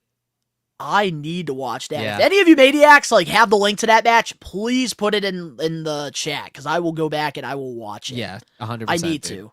Because I never knew that you were because like I'm so mad that like I missed Lucha Underground during its time. Like obviously I've seen clips, like I've watched highlights. I've never watched the actual shows. And man, like I wish like I was there live during that time, like watching it. But let's see. We have Penta versus Vampiro and Acero's Miros match in Lucha Underground and the Steel Cage tag match. Penta versus Io and Penta versus Kyrie. He also fought. I know Chelsea Green. I do know that one. I heard that was a really good match. But getting into my favorite segment for Penta does not discriminate. which for me, mine has got to be in AEW, the debut of Penta Oscaros. His more darker gimmick. I really enjoyed that, especially Alex Abrahante, who is his manager, who's behind him, and like the Red Riding. It's a evil Cardinals outfit. I love it. Absolutely love it. Favorite year. So honestly, like my favorite year for Penta, like it's got to be 2025. Because, like, yes, like, he's had great years, like, in especially 2019 with his brother, Ray Phoenix. They put on great matches all over the world. But I really, for me, like, I'm just so excited about 2025 and what WWE is going to do with Penta because the hype, like, is, like, it's, like, really developing. Yep, same here, Alex. That's my favorite segment as well. The debut match, yeah. The right after the debut and his promo. Love the Penta versus Gable match, but I feel like Penta versus Pete Dunne is the better match. You could tell a difference in Penta's movement. The match with Gable, he was nervous and excited, so I saw spots. I did really like the Pete Dunne match. I did enjoy that. But I just hate Pete Dunne. Butch. Call him Butch. He hates it. Favorite Butch? rivalry. And mine has got to be the Young Bucks. Like this... That's the thing that's so disappointing about AEW in 2025. These two were your pillars for your tag team division, and when AEW like first developed into like the number 2 company, I really thought that like they were gonna build this company around the Lucha Bros and the Young Bucks.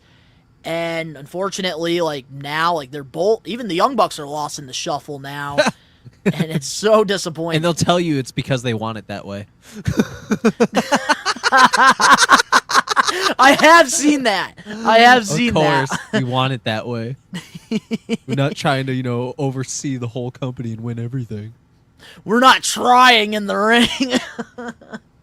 Oh my god. But yeah, I did love their feud. Bigger lie than that fucking forehead there, like Nick. the ladder mat, like they were so freaking good. Like Got me burying one of the Young Bucks. yeah, burying the Young Bucks during a. I think Penta would be proud of you for doing that because like they had a great rivalry. But yeah, TK does continue to fumble the bag, Danny. You're right. Now let's get into some fantasy booking. Biggest what if? Yeah. So Ben, I'm gonna let you take this one away because I know you're very excited about Penta and WWE and all the possible roads that he could take you on. I am so excited because it's very possible since they're both on Raw. I cannot wait to see fucking Penta versus Damian fucking Priest, bro. That fucking match is going to be a match made in heaven just based on their moveset, bro. Holy fucking banger, bro. Like, that needs to be a match on a PLE. Good build-up, PLE fucking match. There's no language barrier between either of them. They could both make each other look like fucking stars, bro. And it's a Spanish-filled match, bro. So diversity and representation, like that's gonna be a huge fucking thing. Like I would kill to see this match, man. I would kill to see this fucking match. Like just Damien alone is another person that is so adaptable to so many different styles of wrestling. And Penta, dude, just I'm starting to think that he can work with literally everybody. Like I'm saying, greatness can also come in threes, and I'm stoked for his next outing. Well, I can tell you this, Ben, from going to a bunch of different independent wrestling shows, watching Penta wrestle different guys, he is somebody that could work any style. And that's like what makes this like WWE signing so exciting. And especially the fact that it's under Triple H, because Triple H appreciates wrestling outside of the WWE, something that so great. our other boss didn't appreciate. So I love that, like, Penta, like, the presentation, everything about it, especially getting, like, the new merch and that freaking logo that we talked about last time. Motherfucker, his entrance has so much riz and fucking charisma, dude. I almost couldn't keep it in my pants. Like, the dude comes out to a fucking banger, I'm not gonna lie. His theme music is kind of fucking banging. He comes out with the fucking the fucking shuriken just spinning, and then the pyro goes with it along with the explosion, bro. And then his little fucking swag walk, dude, is everything, bro. Like, the swag walk is fire, dude. Holy fuck, that is how you book a luchador that could 100% be a fucking world champion, dude. Like, so much aura.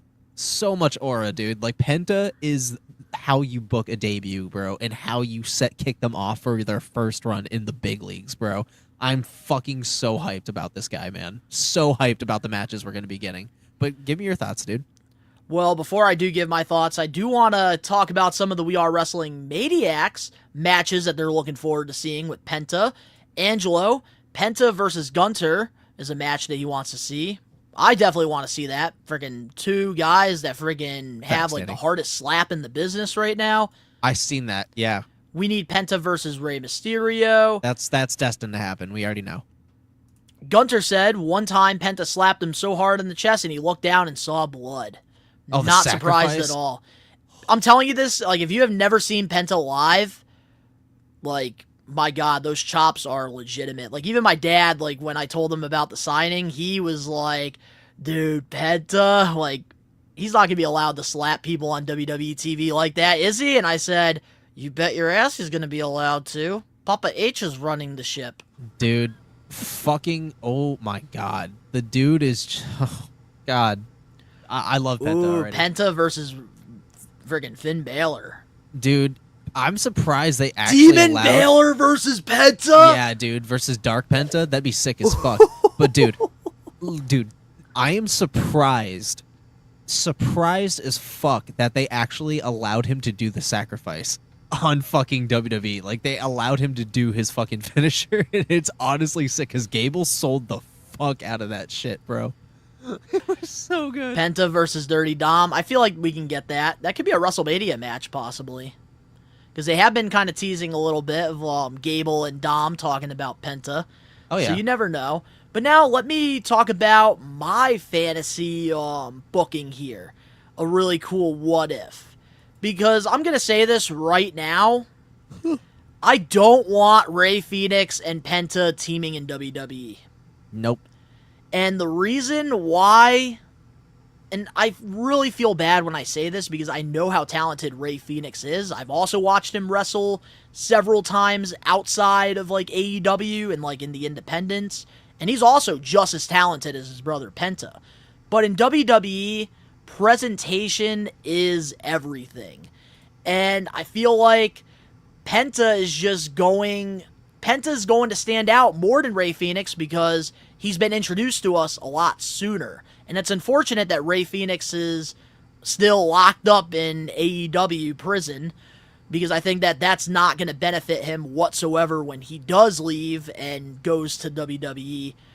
I think that when it's all said and done, I think if they want to make Phoenix a star in the WWE, what they have to do, as soon as he is let go of that AEW contract, signs with WWE, they need to have Rey Fenix immediately turn on Penta and attack him.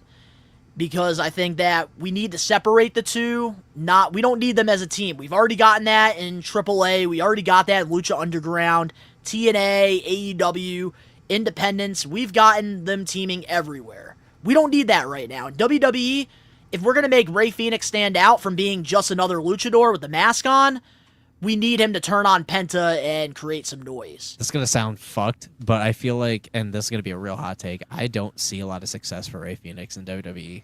I don't, and I think that he is a Jimmy Uso and needs to cling on to his brother to have some kind of, like, success, and that's awful to say, no, but like, like, he doesn't from, have like, that aura. No, but, like, from an in-ring experience, they're both, like, I'd say Rey Fenix is a better in-ring wrestler than Penta. But the reason why Penta is going to be more successful in WWE is because of the presentation. Penta has he has a way cooler mask. He has an aura about him, especially with, like, the presentation and the entrance. His build is sick. And his moveset is solid. He already has a catchphrase. And in WWE, you need a catchphrase to succeed. He already has it. He's been doing it throughout his whole career. Rey Fenix is just another luchador that is like above average when it comes to high flying, but like that's only going to get you so far in the WWE, which is why if I'm booking the Lucha Brothers, I wouldn't have them team together. I would have Rey Fenix immediately turn on Penta, let Rey Fenix be a heel. What they need to do is bring the Cruiserweight title back and let a lot of these people fight for it, because there's a lot of people like Ludwig Kaiser, there's fucking even Ilya Dragunov. Like, there's a lot of people that could do a fucking phenomenal run. Fucking Dominic Mysterio. Like, there's a lot of people that could benefit from a Cruiserweight title at this point, especially if the roster's getting big, you know? Oh, they weren't a tag team in Lucha Underground. My bad. I thought they were. But, Danny says, Penta looks more like a heel than Rey Fenix. Yes, I agree with that. But he's already going to be more popular than Rey Fenix with the crowd. 100%. And honestly, like, Penta's one of those dudes that it could go either way. Like, he's doing solid as a face right now. He's doing solid, and it's only been a couple weeks. Like, they've made him feel like a star in just 2 fucking weeks, bro. Like, I will say, That's like, incredible. if they lose momentum and, like, creative direction for Penta, then obviously I could see him being a heel and eventually turns on his brother. That's probably realistically what's going to happen, because Penta does work really good as a heel. But, like, Rey Fenix is not going to be more popular than Penta in the WWE, and it's very unfortunate. I think, like, if they both, like, came to WWE at the same time, I feel like we wouldn't be in this situation, but unfortunately, Rey Fenix is locked up in AEW prison while Penta is right now scoring a lot of points in the WWE. And I think that that's going to really hurt Rey Fenix in the WWE, because we know they both can work. But when it comes to WWE, you need to be larger than life. They don't care about doing 500 front flips off the fucking top rope. They care about larger than life superstars. And when it comes to aura, Penta's definitely got a lot more of that than Phoenix. Perfect. Perfect way to bow tie it. Perfect way to bow tie it. But this week, for the Getting Put Over, we had to acknowledge the newest WWE superstar, Penta. And I'm sure years from now, we're going to be putting him over again when he gets all these accomplishments in the WWE. But, yeah. With that being said now, let's get into our We Are Wrestling main event topic. And for our main event topic this week, it's official. WWE and TNA have announced a multi-year partnership. So we're going to be really opening up this forbidden door for the next couple of years. We actually got to see a bunch of WWE NXT wrestlers show up at TNA Genesis. And it's not just your Performance Center people. They actually had Cora Jade come out after the Masha Slamovich match, teasing something there. Also, we got to see the Adonis. He showed up during the kickoff for TNA Genesis. And, man, looks like this working relationship is going to continue. What's your thoughts on that? I mean, cool. You know, TNA needs it. I'm not really, like I said earlier, I'm not a fan of everything that's going on behind the scenes. But for what's going on product-wise, It's great. There's no denying that, and mixing that with WWE superstars, bigger names from WWE going over to TNA for the first time, and there's possibilities there with Joe Hendry and John Cena, he's already making noise about it. That's not an impossible task in this time in our lives and in pro wrestling. Anything is really possible now. I mean, look at the Rumble. That's a prime example. It's stacked, and we never thought we'd ever see this again. We never thought that WWE would be so open to different territories, but here we are. In the last couple of years, we've had the likes of, fucking Jordan Grace, Mickey James, just to name a couple that have really crossed the forbidden door, and it's becoming a more regular thing. Seeing the Motor City Machine Guns debut full-time WWE was a fucking history bookmark at this point. It's really exciting to see the horizons of where we can go, what kind of matches we can put on, what kind of moments we can make. I could honestly see the Hardys being in the Royal Rumble. I could 100% see that happening. That is one of the surprises we are 100,000% able to pull. And if there's any place to pull that kind of fucking trigger, the Royal fucking Rumble, because that is how you start a multi-year partnership. Let's start this explosively, and that would be the smart way to go. And bring in big names, Joe Hendry, the Hardys, obviously Jordan Grace coming over, fucking Masha Slamovich. There is a lot of people that you could bring over to make this thing feel fucking huge, and that is the exciting aspect of this, is that there's going to be growth in every fucking area. And who knows, within these next couple of years, because of the exposure from WWE and this partnership, TNA might actually slam a fucking actual TV deal, and then they're going to expand their horizons even further. It's going to be exciting, and I'm here for it. I think that this is the best move for TNA, because they have gained a lot of popularity because of this working relationship with WWE. They kind of sprinkled it in a little bit in 2024, but now that we got something really locked in, I think that this is going to be great for both parties. And what I'm excited about now, I really hope that, with this partnership, we can, acknowledge, AJ Styles' TNA run a little bit more on WWE TV with, We're gonna. Some of his accolades and stuff. Man. Also, I want to see, maybe, get some of these, do, some TNA DLC packs for, video games. That would be really cool. Maybe I would actually buy WWE 2K and play it if they did something like that. Also, action figures. It would be cool to get, an AJ Styles TNA figure. Like a WWE Moments or something like that, where you have, if there's, dream matches, like Joe Hendry versus John Cena, that could be a dual fucking You pack, could do a bro. 2-pack. They've done that throughout the years. Marketing 101. Absolutely brilliant. And I think, TNA, they really have nothing they really have nothing to lose here. This is a win-win for both parties, because at the end of the day, we need more pro wrestling. And because of this working relationship, I believe TNA Genesis, they doubled their ticket sales because of the partnership announcement, which really helped them out. And this is probably going to come out of so left field for me to say this, but if there is anybody that I wish had their fucking teeth sunk into this opportunity in some capacity, it's Kenny Omega. Kenny Omega would be a beautiful fucking aspect for both fucking TNA and WWE, because even he himself said it, I love, and he said that's on fucking, I think it was fucking AEW television.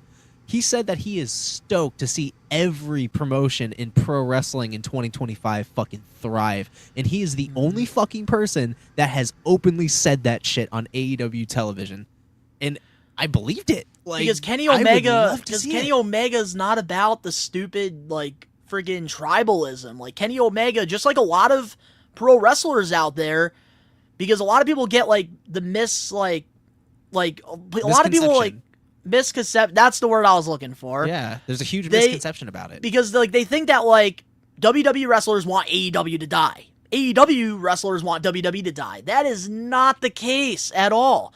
Because at the end of the day, these independent contractors, these larger-than-life superstars, are in a way better position because AEW is around to get more money.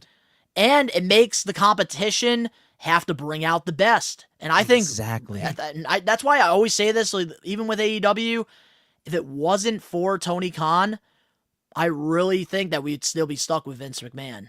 And And that's a very big possibility, man. Like that is not a dumb thing to say at all. Like that is a straight up fact that it could have happened that way, you know?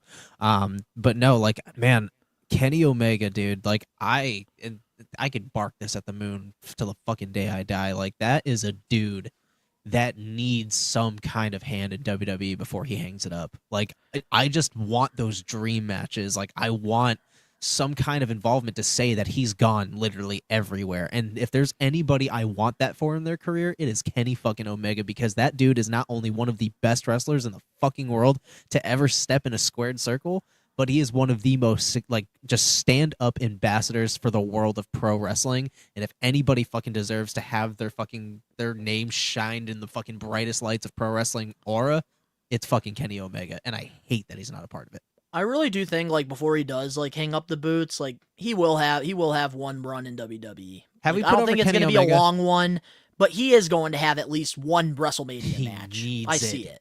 I need it, dude. I need it. And especially with how he's starting to break down now, dude, I hope that he finds it somewhere in his soul and in his, like, just his process and his mental to do that. Because the fans would love it.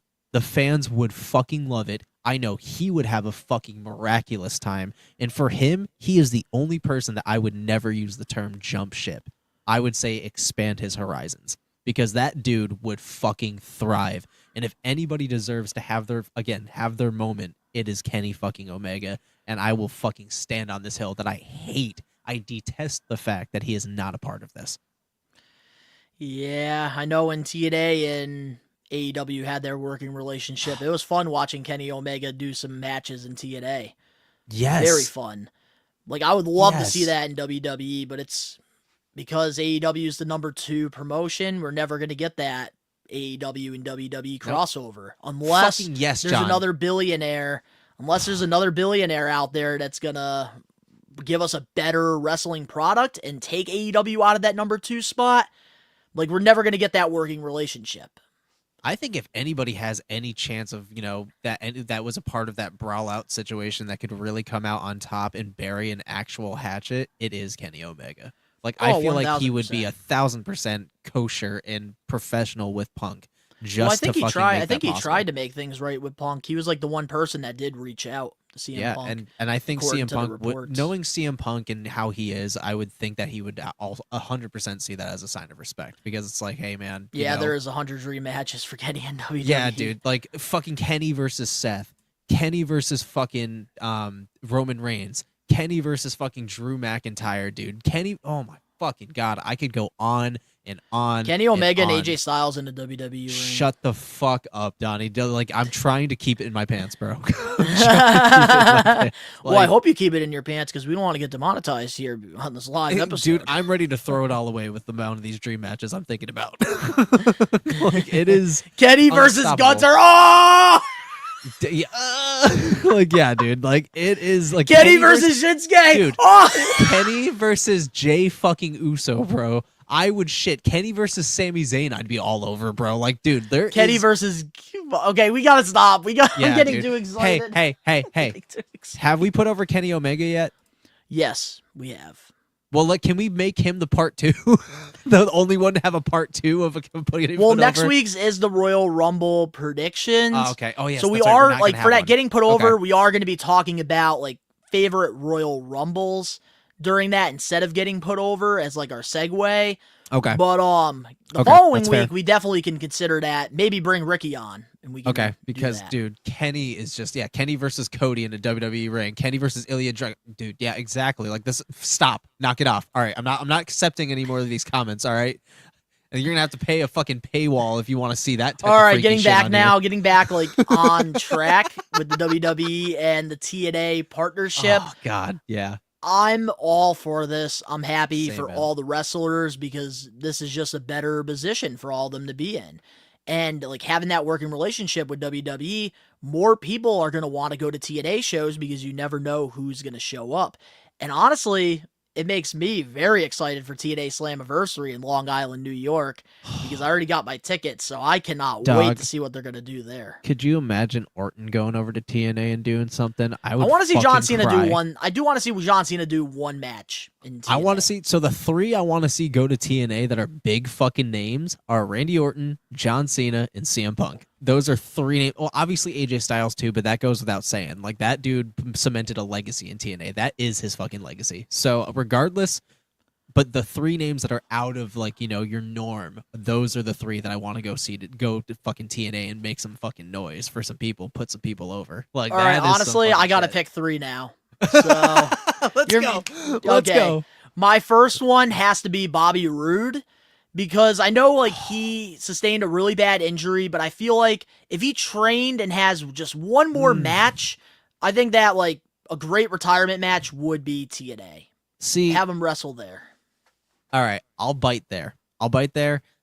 I would prefer for his safety, maybe like a spot that he obviously is not going to take a bump. Well, he already did say on Chris Van Vliet's like interview, like, he is good to go, but he just likes the position that he's in right now backstage with WWE. Oh, nice. Okay, well then I would like his retirement match in TNA. Yeah, so Bobby Roode is definitely one of those guys. Obviously, AJ Styles, like, that was my John Cena in TNA growing up. Yeah, because he was the John Cena in TNA. So I would love to see AJ Styles. Like, he has to do something. Like, either Slammiversary or Bound for Glory. AJ Styles needs to be in a big match with somebody. And my third person, let's see. TNA. Yes, he is. He's a producer, Angelo. Yep, he is a producer. He actually produced a really big match recently. Yeah, I know. They're killing it, the producers over there. But, yeah, they got legends, bro. Honestly, I want to see Abyss. One time. One time. I want to see the monster. The reason why I chose Randy Orton with his old mask. The reason why I chose Randy Orton specifically to go to TNA is for one reason, and honestly, it's a loophole. Randy Orton said that he is going to begin and end his career in WWE. He is a for-lifer, but that is the one loophole, is he could appear in TNA while still under WWE contract and put somebody over. So that could be lit as fuck. Because at that point, he still kept his promise, but he appeared on another show while still full-time for WWE. And just think about him being a troll, too, about it. Like, that'd be great. Oh my god, dude. Fucking 2025 Randy is like my favorite build of Randy Orton, other than like his fucking menacing like outburst he used to have in 2009, but like 2025 Orton is like my favorite. Because he's got so much just like humor in there now where it's fucking awesome. And he's having fun. Awesome. It's a fun run for him. Absolutely. Ooh, imagine Cena faces off with Nick Nemeth. Oh, that'd be a nice blast in the path. Well, we need fucking Kenny Dykstra to come back too, then, you know, get the Spirit Squad back together. I don't know if John Cena would want to work with Kenny, though. Or I don't know if Kenny would want to work with John Cena. Yeah, I know that they have like this like, ongoing beef. Yeah, I know. But I think it's already been squashed and all that. But oh yeah, John's a professional. Anything else before we close off this week's episode of the podcast? Nah, man, we covered it, dude. Fun episode as always. Very fun episode. So to all the We Are Wrestling Maniacs out there worldwide, let us know in the comment section below your thoughts on all the topics that we talked about this week on the show. Also, if you guys do want to donate to Allie Ketch, her GoFundMe, because she did sustain a broken leg, it is the pinned comment. So if you guys want to help her out, you can go do that. Next week's episode of the We Are Wrestling podcast, we are going to be doing a Royal Rumble predictions live for you guys for the first time. So I hope you guys are very excited about that. Don't worry, the rest of the We Are Wrestling team, if they're not a part of the episode with us, they will be sending in videos of who they want to win. So it's going to be a great episode. And we'll also talk about some of our favorite Royal Rumble memories and stuff as well, instead of doing Getting Put Over. Fun. But if you're not a We Are Wrestling Maniac yet already, and you're listening to this episode on Apple, Spotify, Google, wherever you get your podcast, give us a 5-star review, not just any review, a best one review, and download the episode. Give us a follow. If you're not a Maniac yet already, over on the YouTube channel, where you can catch these episodes live every Wednesday, 5 p.m. Eastern Standard Time. Recommend you guys to hit that subscribe button now, turn on the post notifications. The link's down in the description box below. You can go follow Ben and I over on our social medias and go check out Ben's Twitch channel. He's doing live streams over there, twitching away, while myself, I am doing toy videos over on my Best One Donnie channel, which I just got in, the Final Boss Rock. So if you want to check out that review, you can go do that. All the links down below. And of course, to all the We Are Wrestling Maniacs out there worldwide, we are Take It Over. Peace.